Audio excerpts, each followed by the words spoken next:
শুভ সকাল। আমার সমস্ত বন্ধুদের জানাই যে ২০২৬-এর যে গঙ্গাসাগর মকর সংক্রান্তির মেলা শুরু হয়ে গিয়েছে।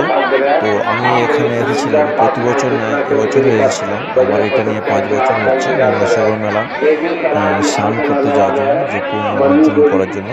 প্রতি বছর মেলায় আমি আসি এখানে।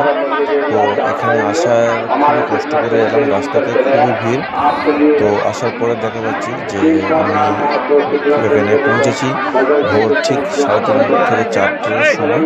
বেরিয়েছিলাম বিকেল ২:৩০টার সময়। তো এতটাই ভিড়, এতটাই রাস্তায় জ্যাম, তাই জন্য অনেক লেট হয়ে গেল। তো এসে আমি সকালে ঠিক ৫:৩০ ঘটিকায় স্নান করতে গেলাম। দেখতে পাচ্ছি এতটাই ভিড় এখানে, অসংখ্য পুণ্যার্থীর ভিড় এখানে। সবাই বাবা ফটিকমণির কাছে এসছে স্নান করার জন্য। তো অনেক মানুষই স্নান করছে, অনেকে পুজো দিচ্ছে। দেওয়ার পরে আমরাও স্নান করছি। করার পরে আমরাও চাই যে ঠাকুরের একটু পুণ্য অর্জন করার আশা রেখেছিলাম এখানে। তো তারপরে দেখতেই পাচ্ছ বন্ধুরা অসংখ্য লোকের ভিড়। তো পুলিশ প্রশাসন খুব মানুষের দায়িত্ব সহকারে সবাইকে সাহায্য করছে। দেখছো অনেক মানুষ নাচছে এখান থেকে, খুবই ভালো লাগছে। অনেক বয়স্ক মানুষ আসছে।